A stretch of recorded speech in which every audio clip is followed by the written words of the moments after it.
Hello, my friend. In today's episode, I want to talk to you about weight gain in perimenopause.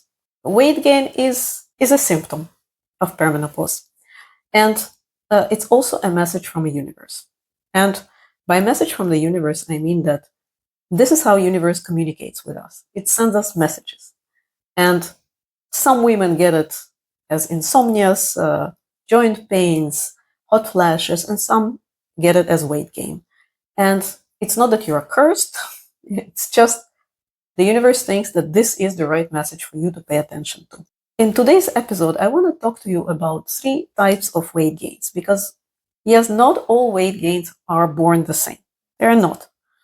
And they have different causes. They have different underlying causes. And if you're not aware of that, you will be fighting like windmills, right? You will be taking different advices from different sources, trying to implement it, but it will not work for you. And just so you know, whatever we experience on the physical plane, I always say that it doesn't come from physicality. The origin is on the energetic plane, mind, energy. That's where it starts. And by the time it gets to the physical, it means we did not, we missed the message perhaps. Because we're busy with our lives and we were just not given the tools. Nobody told us to do that, so we don't know, right? Weight gain, basically, it's a cue for you to readjust, realign, do something different. Because here's the thing, we are not meant to do the same things throughout our life, and whatever worked for us when we were 20, not necessarily going to work for us in our 40s. Just because life, I always say the only steady thing in life is that it's the lack of steadiness. The growth is the only steady thing in life. So how do you start understanding, the cause of your weight gain? You have a specific body type. You have a specific background. You were born to certain parents. You have a certain lessons that you need to learn. The body type that you have, it has certain patterns and predispositions. And this is something we can already observe, study, learn from, and adjust. So I'm going to go into the 3 types, and perhaps you will already start recognizing yourself from the description. Just so you know, if it could be that you exhibit signs of different types, and that's totally all right. But just know that normally one is more dominant than the other. So let's go into them, right? The first kind. Now this one shows mostly mostly in the lower belly. The puffiness, the bloating, it may come and go. Normally what you feel, throughout the day is like you feel exhausted. During the day you're like barely functioning, but at night you're wide awake and feel like you can take the world. This is your nervous system. It's your nervous system in overdrive. Your body thinks you're in a survival. It stores belly fat as a protective layer. Again, it's not against you. It responds like that to the imbalance that you have in your body. What should you do in this case? Let's say first what you should not do. So the worst thing you can do in this case is add high intensity trainings and lots of cardio. The reason that it's really incompatible with this type of weight gain is that it will throw your nervous system into even bigger overdrive, which is not what we want, right? We want to ground your nervous system. We want to decompress, relax, and lots of these high intensity workouts will cause you to basically store even more fat. What type of exercise you should be doing instead? Gentle, grounding yoga, Pilates, slow walks, breath work, anything that calms the cortisol, because cortisol is what likely cause of your specific weight. In terms of foods, it's a whole different, I could do a whole video on this, but in terms of food, just if I were to give you like a very generic and still, helpful advice, you should focus on warm grounding meals. Think soups, stews, magnesium-rich foods like pumpkin seeds, leafy greens, all of the things that calm your nervous system. Having said that, with food, it's a little bit deeper than that. And again, we'll go into this in my one-on-one program. With food, you need to adjust slightly depending on the season, depending on the time of the day, and your internal intuition. All of it has to be taken into account. But this is the advice that could already give you some kind of, a broad direction to go into.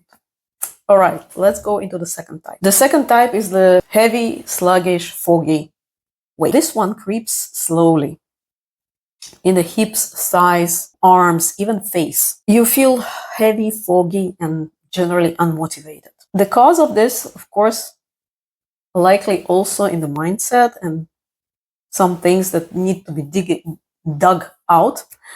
But also, on the physical side, this is also tied to your digestion.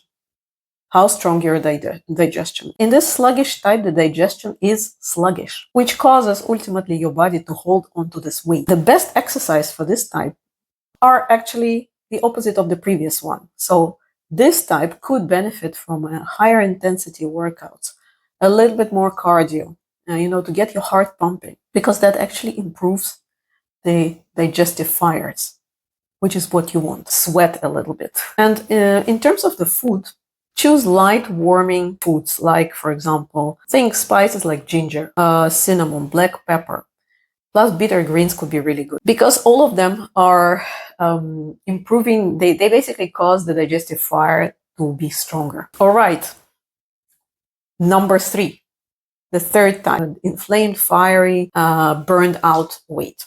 The weight collects in the midsection, upper arms, and breast. It often accompanied by hot flashes, irritability, and joint pain. The cause here is overheating, general overheating of the system. What are the best exercises for this type?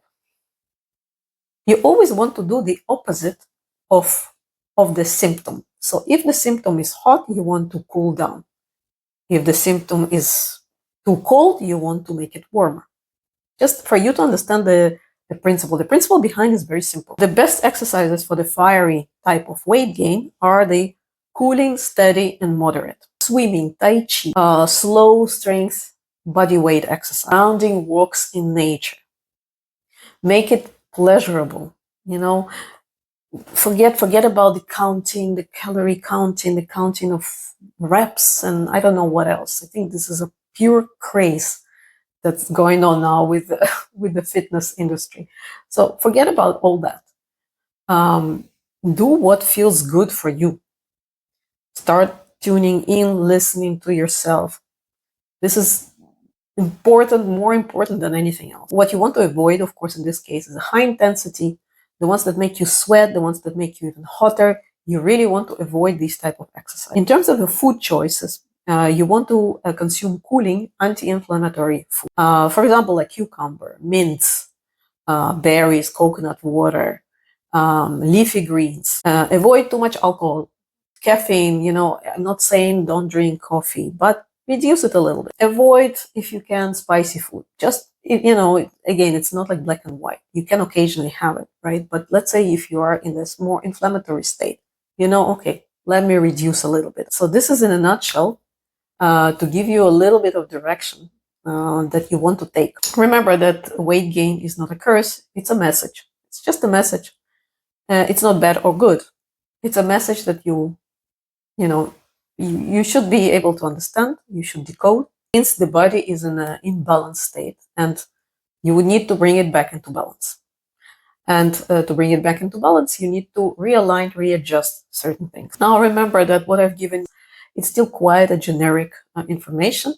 And in my one-on-one program, we do a fully customized plan for you.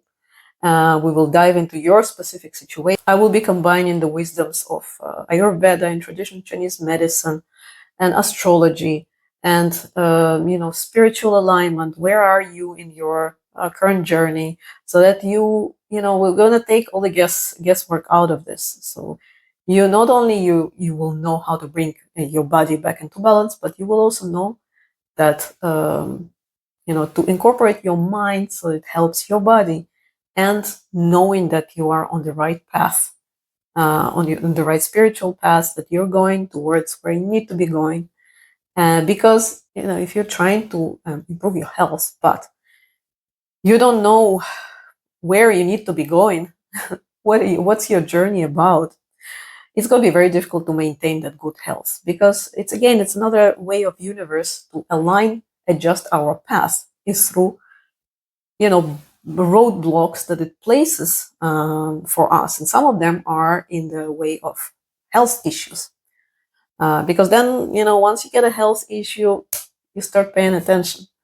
Um, so, if we want to keep our health, it's very important to know that you're walking in the right direction. The real magic happens when we combine all these holistic approaches, and, you walk your beautiful path, and you shine, your vitality comes back, and you no longer fear the perimenopause and menopause and whatever other stage of life, whatever phase you're going to pass. It's all going to be just lessons learned, incorporated, growth and transformation. And it's beautiful. I think it's beautiful. Thank you for being with me. If this has resonated in any way and you want to share something, your journey, where you are, what you're struggling with, please leave a comment under this video. I'm reading every single one of them. Give it a like, subscribe, because I'll be sharing more unconventional wisdom around perimenopause. And, if you want to explore my one-on-one, there are several things you can do. You can download my freebie on the site, to get some taste, some taster of the program. You can book a free discovery call with me, so we see, where we are, if this is a match or not. I leave it up to you. And thank you for being with me, and I will see you in the next one. Bye-bye.